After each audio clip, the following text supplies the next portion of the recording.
ये वही pH scale है जो हमने इस वीडियो के पिछले पार्ट में देखी थी। लेफ्ट साइड की ओर जाने पर एसिडिक नेचर बढ़ता है और राइट साइड की ओर जाने पर बेसिक नेचर बढ़ता है। H प्लस आयंस का कंसंट्रेशन जितना ज्यादा होगा pH उतना ही कम होगा, और अगर H प्लस आयंस का कंसंट्रेशन कम होगा तो pH की वैल्यू ज्यादा होगी। बेसिकली pH स्केल हमें एसिड या बेस की स्ट्रेंथ बताती है। pH में P का मतलब पोटेंस होता है, जर्मन में इसका मतलब पावर या पोटेंशियल होता है। हम इसे H प्लस आयंस की पावर मान सकते हैं। H प्लस आयंस जितने ज्यादा होंगे सोल्यूशन उतना ही एसिडिक होगा। आमतौर पर pH निकालने के लिए यूनिवर्सल इंडिकेटर में डूबे हुए पेपर का इस्तेमाल किया जाता है। यूनिवर्सल इंडिकेटर को समझने से पहले हमें यह पता होना चाहिए कि इंडिकेटर्स क्या होते हैं। ऐसे सब्सटेंसेस जो अपना रंग या रूप बदलकर दूसरे सब्सटेंसेस का एसिडिक या बेसिक बिहेवियर बताते हैं, उन्हें इंडिकेटर कहा जाता है। ये कुछ कॉमन टाइप्स के इंडिकेटर्स हैं, जैसा कि इनके नामों से पता चल रहा है। नेचुरल सोर्सेस से मिलने वाले इंडिकेटर्स को नेचुरल इंडिकेटर्स कहते हैं। लिटमस और टर्मरिक नेचुरल इंडिकेटर्स के एग्जांपल्स हैं। लिटमस लाइकन से मिलता है। अगर आपको याद हो तो एसिड ब्लू लिटमस पेपर को रेड और बेस रेड लिटमस पेपर को ब्लू कर देता है। कुछ सब्सटेंसेस को एसिड्स या बेसिस में मिलाने पर इनकी स्मेल चेंज हो जाती है। ऐसे सब्सटेंसेस को ऑल्फैक्टरी इंडिकेटर्स कहते हैं। प्याज और वनीला ऑल्फैक्टरी इंडिकेटर्स के एग्जांपल्स हैं। प्याज की पेस्ट या जूस को बेस में मिलाने पर इसकी स्मेल चली जाती है। एसिड्स के साथ इसकी स्मेल पर कोई असर नहीं होता, और बेस के साथ वनीला की स्मेल चली जाती है, लेकिन एसिड के साथ इसकी स्मेल पर कोई असर नहीं होता। क्या आपको पता है कि इनका इस्तेमाल क्यों किया जाता है? इनका इस्तेमाल लेबोरेटरी में विजुअली इंपेयर्ड स्टूडेंट्स के पार्टिसिपेशन को बढ़ावा देने के लिए किया जाता है। ये इंटरेस्टिंग है ना? सिंथेटिक इंडिकेटर्स क्या होते हैं? इन्हें लेबोरेटरी में सिंथेसाइज किया जाता है। फिनेप्थलीन और मिथाइल ऑरेंज सिंथेटिक इंडिकेटर्स के दो एग्जांपल्स हैं। फिनेप्थलीन एक कलरलेस लिक्विड होता है और एसिड के साथ कलरलेस रहता है, लेकिन बेस के साथ ये पिंक हो जाता है। Methyl orange originally orange colour का होता है, लेकिन एसिड के साथ रेड और बेस के साथ येलो हो जाता है। अगर आपने नोटिस किया हो तो ये सारे इंडिकेटर्स हमें केवल सॉल्यूशन का एसिडिक या बेसिक नेचर बताते हैं, लेकिन ये हमें एसिड या बेस की स्ट्रेंथ नहीं बताते। इसलिए हम यूनिवर्सल इंडिकेटर का इस्तेमाल करते हैं। यूनिवर्सल इंडिकेटर में 0 से 14 तक की pH वैल्यूज के लिए डिफरेंट कलर्स होते हैं, और ये स्ट्रिप्स के साथ साथ सॉल्यूशन की फॉर्म में भी मिलता है। कलर मैचिंग चार्ट कुछ ऐसा दिखता है। 0 से 6 तक की pH वैल्यू का मतलब एसिडिक नेचर, और 8 से 14 तक की pH वैल्यू का मतलब बेसिक नेचर होता है, और pH 7 का मतलब प्योरली न्यूट्रल होता है। देखते हैं कि आमतौर पर सब्सटेंसेस का कलर क्या आता है। क्या आपको पता है कि हमारे पेट में कौन सा एसिड बनता है? जी हाँ, गैस्ट्रिक एसिड। इसका pH लगभग 1.2 होता है, और इससे हमें पता चलता है कि ये कितना एसिडिक है। लेमन जूस का pH लगभग 2.2 से 2.4 तक होता है। कॉफी का pH कितना होता है? लगभग 5, यानी कि ये हल्की एसिडिक होती है। डिस्टिल्ड वाटर का pH 7 होता है, यानी कि बिल्कुल न्यूट्रल। और हमारी बॉडी का खून का pH लगभग 7.3 से 7.5 तक का होता है। बेकिंग सोडा का pH लगभग 8.3 होता है, यानी कि यह हल्का अल्कलाई होता है। घरों में इस्तेमाल होने वाला अमोनिया का pH लगभग 12 होता है। यह काफी ज्यादा अल्कलाइन है। और सोडियम हाइड्रोक्साइड सॉल्यूशन का pH 14 के करीब होता है, यानी कि बहुत ज्यादा बेसिक। अगले वीडियो में हम रोजमर्रा की जिंदगी में pH की इंपॉर्टेंस समझेंगे।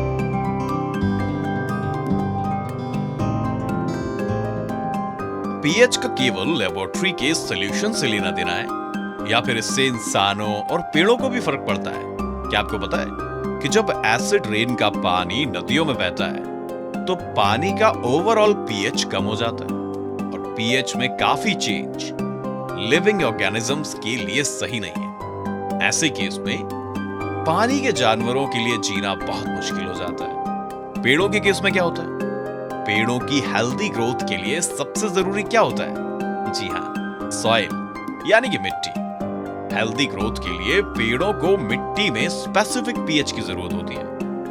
मिट्टी के ज्यादा अल्कलाइन या ज्यादा एसिडिक होने से पेड़ों की ग्रोथ पर फर्क पड़ता है। अगर मिट्टी ज्यादा एसिडिक है तो इसके पीएच को लाइम यानी कि चूना मिलाकर बढ़ाया जा सकता है, जो कि मिट्टी में एसिड को न्यूट्रलाइज कर देता है। इसी तरह अगर मिट्टी ज्यादा अल्कलाइन है तो इसके पीएच को जिप्सम या कोई ऐसे सब्सटेंस को मिलाकर कम किया जा सकता है जो मिट्टी में ज्यादा अल्कलाई को न्यूट्रलाइज कर सके।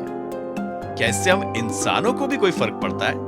अब तक आपको पता चल ही गया होगा कि हमारे पेट में हाइड्रोक्लोरिक एसिड बनता है जो डाइजेशन में मदद करता है। कभी कभी अगर ज्यादा एसिड बन जाता है तो इससे हमारे पेट में दर्द और जलन होने लगती है। इससे हमें अल्सर्स भी हो सकता है। इस हाइपर एसिडिटी को ठीक करने के लिए मरीज को एंटासिड टैबलेट्स या एंटासिड सस्पेंशंस लेने के लिए कहा जाता है। ये एंटासिड्स एक्सेस एसिड को न्यूट्रलाइज कर देते हैं। आमतौर पर इसके लिए मैग्नीशियम हाइड्रोक्साइड का इस्तेमाल किया जाता है, जो कि एक माइल्ड बेस होता है। और इसकी इक्वेशन ये है, एसिड न्यूट्रलाइज होकर सॉल्ट और वाटर देता है। क्या हमारे मुंह के पीएच से हमें फर्क पड़ता है? जी हाँ, हमारे मुंह के पीएच से हमारे दांत पर फर्क पड़ता है।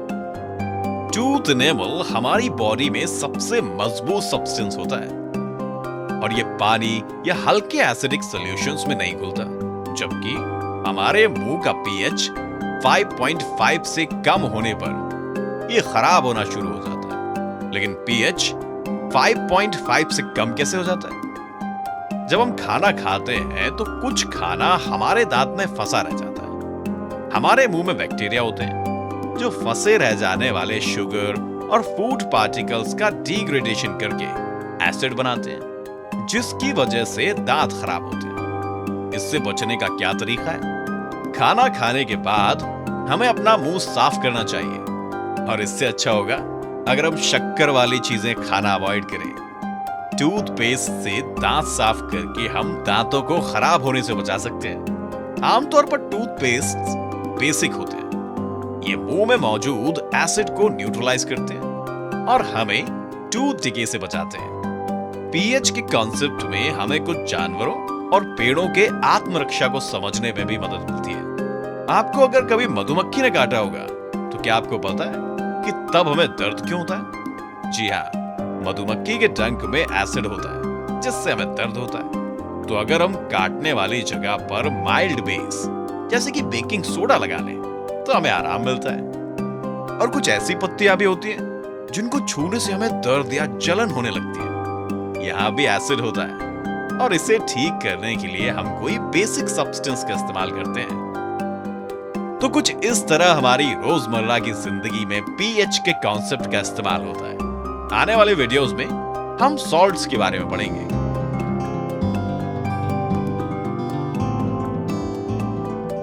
एसिड्स और बेसिस के रिएक्शन के बाद बनने वाले सब्सटेंसेस को सॉल्ट कहते हैं। एसिड्स एसिडिक होते हैं और बेसिस बेसिक होते हैं। लेकिन सॉल्ट्स क्या होते हैं? क्या ये न्यूट्रल होते हैं? नहीं, सभी सॉल्ट्स का पीएच 7 नहीं होता। सिर्फ न्यूट्रल सॉल्ट्स का पीएच 7 होता है। सोडियम क्लोराइड, सोडियम सल्फेट और पोटेशियम सल्फेट न्यूट्रल सॉल्ट्स हैं और इनका पीएच 7 होता है। हम सॉल्ट्स की इन 3 कैटेगरीज को कैसे समझेंगे? असल में बहुत ही आसान है। हमें पता है कि एसिड और बेस आपस में रिएक्ट करके हमें सॉल्ट देते हैं। हमें यह भी पता है कि एसिड्स में कुछ स्ट्रॉन्ग और कुछ वीक एसिड्स होते हैं और बेसिस में कुछ स्ट्रॉन्ग और कुछ वीक बेसिस होते हैं। स्ट्रॉन्ग एसिड्स स्ट्रॉन्ग बेसिस के साथ रिएक्ट करके हमें न्यूट्रल सॉल्ट देते हैं। इसका एक एग्जांपल लेते हैं। हाइड्रोक्लोरिक एसिड एक स्ट्रॉन्ग एसिड है और सोडियम हाइड्रोक्साइड एक स्ट्रॉन्ग बेस है। ये रिएक्ट करके हमें सोडियम क्लोराइड देते हैं जो कि एक न्यूट्रल सॉल्ट है। इसका दूसरा एग्जाम्पल लेते हैं। सोडियम हाइड्रोक्साइड सल्फ्यूरिक एसिड से रिएक्ट करके हमें सोडियम सल्फेट देता है। ये भी एक न्यूट्रल सॉल्ट है। मेरे पास आपके लिए एक सवाल है, जब स्ट्रॉन्ग एसिड और वीक बेस का रिएक्शन होगा तो हमें क्या मिलेगा? क्या आप बता सकते हैं? हाँ, हमें एसिडिक सॉल्ट मिलेगा जिसका पीएच 7 से कम है। जब हाइड्रोक्लोरिक एसिड अमोनियम हाइड्रोक्साइड से रिएक्ट करता है तो हमें अमोनियम क्लोराइड मिलता है जो एक एसिडिक सॉल्ट है। स्ट्रॉन्ग एसिड की स्ट्रेंथ वीक बेस की स्ट्रेंथ को दबा देती है और हमें ऐसा सॉल्ट मिलता है जो एसिडिक होता है। जी हाँ, बेस एसिड को पूरी तरह से न्यूट्रलाइज नहीं कर पाता और इसलिए बनने वाला सॉल्ट एसिडिक होता है। और इस जानकारी से आप ये बता सकते हैं कि वीक एसिड और स्ट्रॉन्ग बेस के रिएक्शन से हमें क्या मिलेगा। बिल्कुल सही, इससे हमें बेसिक सॉल्ट मिलेगा जिसका पीएच 7 से ज्यादा होगा। जब कार्बोनिक एसिड सोडियम हाइड्रोक्साइड से रिएक्ट करता है तो हमें सोडियम कार्बोनेट मिलता है जो कि एक बेसिक सॉल्ट है। इस केस में एसिड बेस को पूरी तरह न्यूट्रलाइज नहीं कर पाता जिससे हमें बेसिक सॉल्ट मिलता है। और जब समान स्ट्रेंथ के एसिड और बेस रिएक्ट करते हैं तो ये एक दूसरे को पूरी तरह से न्यूट्रलाइज करके हमें न्यूट्रल सॉल्ट देते हैं। तो जल्दी से समराइज कर लेते हैं। न्यूट्रल सॉल्ट का पीएच लगभग 7 के बराबर होता है, एसिडिक सॉल्ट का पीएच 7 से कम होता है और बेसिक सॉल्ट का पीएच 7 से ज्यादा होता है।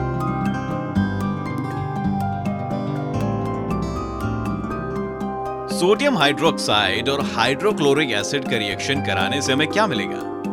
अब तक आपको पता चल ही गया होगा। हाँ, हमें सोडियम क्लोराइड और वाटर मिलेगा। सोडियम क्लोराइड हमारे खाने में इस्तेमाल होने वाला नमक है। इसे कॉमन सॉल्ट या टेबल सॉल्ट कहते हैं। ये एक न्यूट्रल सॉल्ट होता है और इसका पीएच लगभग 7 के बराबर होता है। इस नमक का इस्तेमाल केवल खाने का स्वाद बढ़ाने के लिए नहीं किया जाता, बल्कि सोडियम हाइड्रोक्साइड जैसे कई और केमिकल्स को मैन्युफैक्चर करने में भी किया जाता है। जी हाँ, सोडियम क्लोराइड का इस्तेमाल सोडियम हाइड्रोक्साइड बनाने में किया जाता है जिसे कॉस्टिक सोडा भी कहते हैं। जब सोडियम क्लोराइड के एक्वियस सॉल्यूशन से इलेक्ट्रिसिटी पास की जाती है तो ये डिकम्पोज होकर सोडियम हाइड्रोक्साइड में बदल जाता है। सोडियम क्लोराइड के इस एक्वियस सॉल्यूशन को ब्राइन कहते हैं। ब्राइन के इस इलेक्ट्रोलिटिक डिकम्पोजिशन प्रोसेस में बाय प्रोडक्ट्स के रूप में एनोड पर क्लोरीन और कैथोड पर हाइड्रोजन गैस जमा हो जाती है।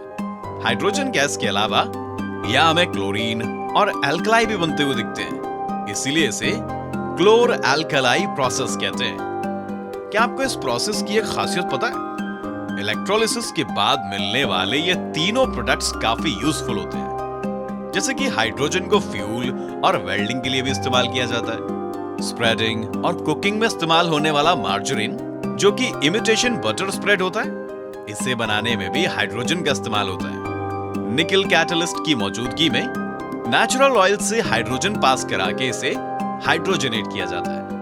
क्लोरीन का इस्तेमाल होता है। ये एक डिसइंफेक्टेंट है और इसका इस्तेमाल स्विमिंग पूल में बीमारी फैलाने वाले पैथोजेंस जैसे बैक्टीरिया और वायरस को मारने में किया जाता है। ब्लीचिंग पाउडर को बनाने में भी इसका इस्तेमाल किया जाता है। कैल्शियम हाइड्रोक्साइड को क्लोरीन गैस के साथ रिएक्ट कराने पर हमें ब्लीचिंग पाउडर मिलता है।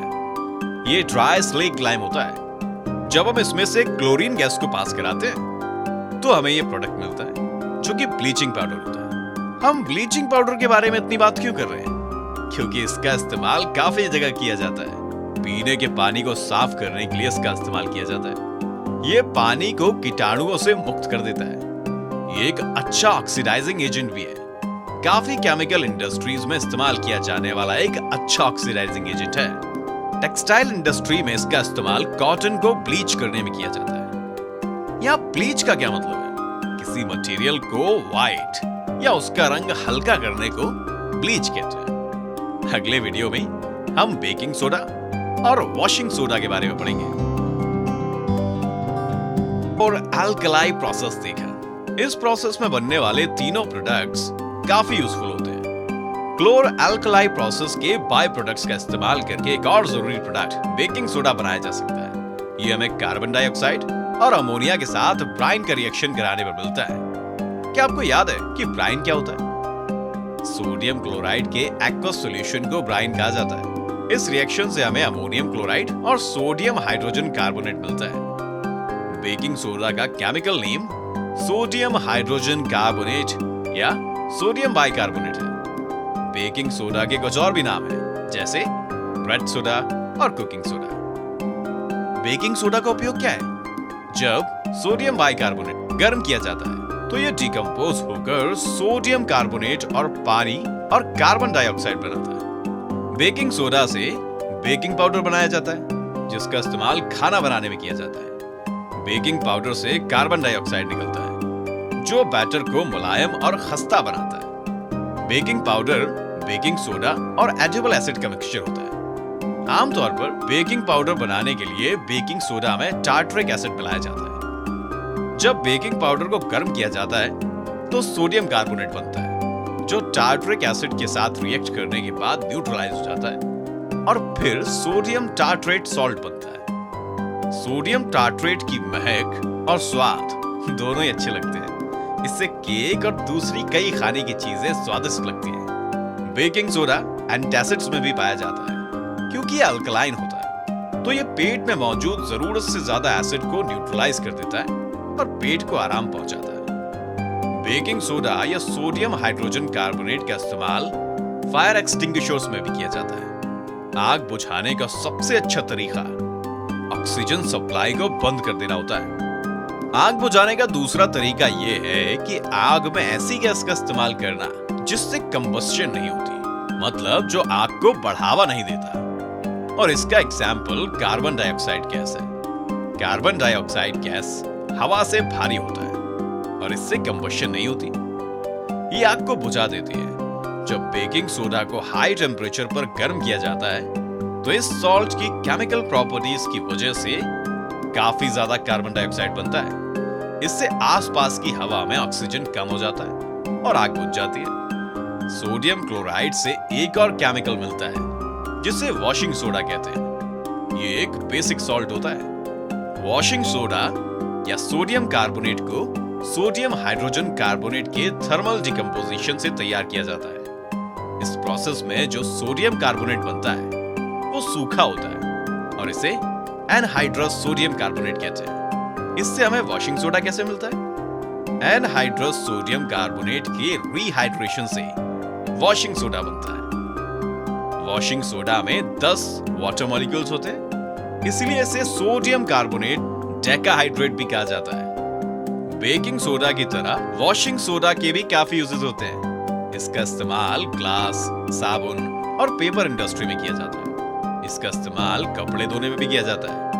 इसका एक खास इस्तेमाल और होता है और वो है पानी की परमानेंट हार्डनेस को हटाना। आप में से कुछ सोच रहे होंगे कि ये 10H2O का मतलब क्या है। इसे हम अगले वीडियो में पढ़ेंगे।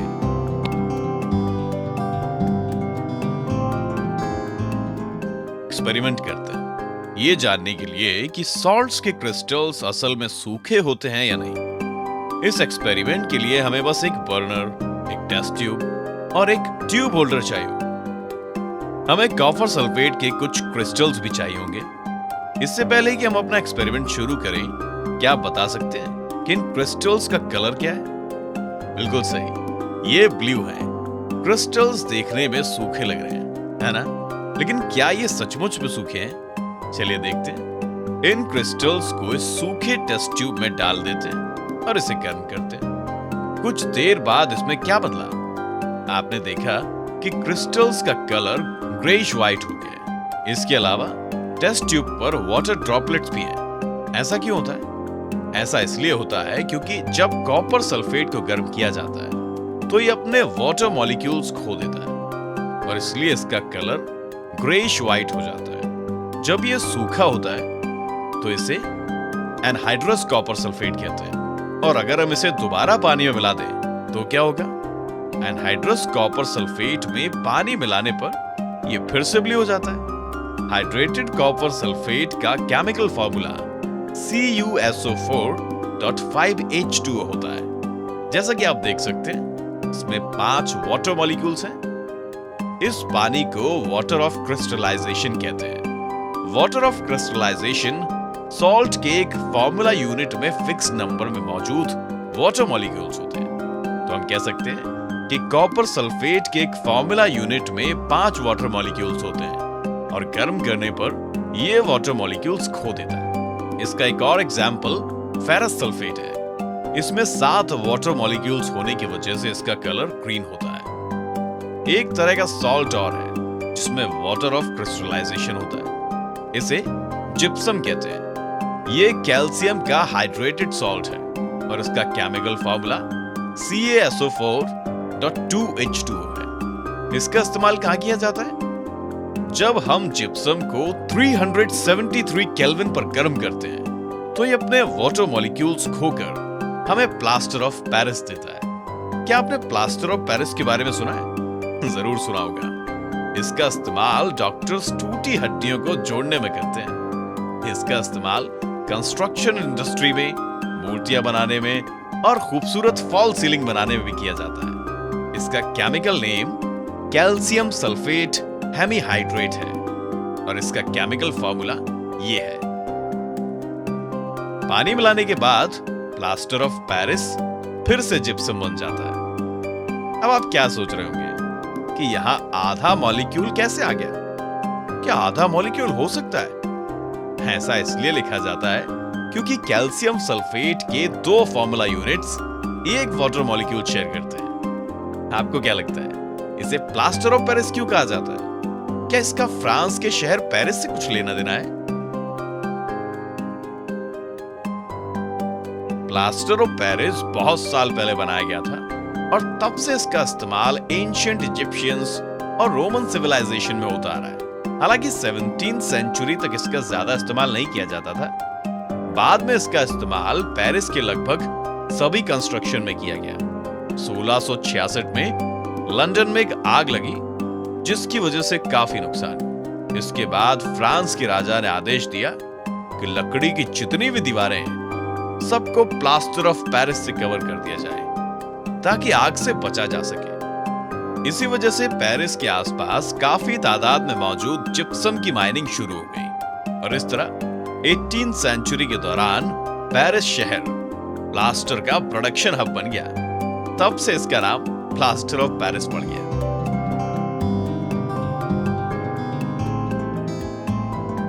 एसिड्स, बेसिस एंड सॉल्ट्स को डिटेल में पढ़ने से पहले एक बार जल्दी से रिकैप कर लेते हैं कि हम इनके बारे में क्या जानते हैं। एसिड वर्ड काफी डरावना है ना? ये वर्ड लैटिन वर्ड एसिडस से आया है जिसका मतलब खट्टा होता है। हाँ, ज्यादातर एसिड्स खट्टे होते हैं। फॉर एग्जाम्पल, नींबू में एसिड होता है और आपको तो पता ही होगा कि नींबू का टेस्ट कैसा होता है।